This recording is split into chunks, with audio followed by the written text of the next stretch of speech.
ভাব বিনন্দিয়া ঠাকুর আহে জীব জীবন তব শ্রী অঙ্গিরে শরণ গলি পর কারণ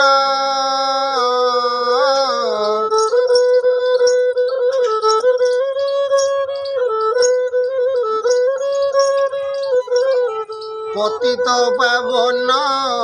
বানত রেণু শুনিলি যাও আশ্রা করি অছি প্রভুয়ে ভক্তি পাই বিকাহু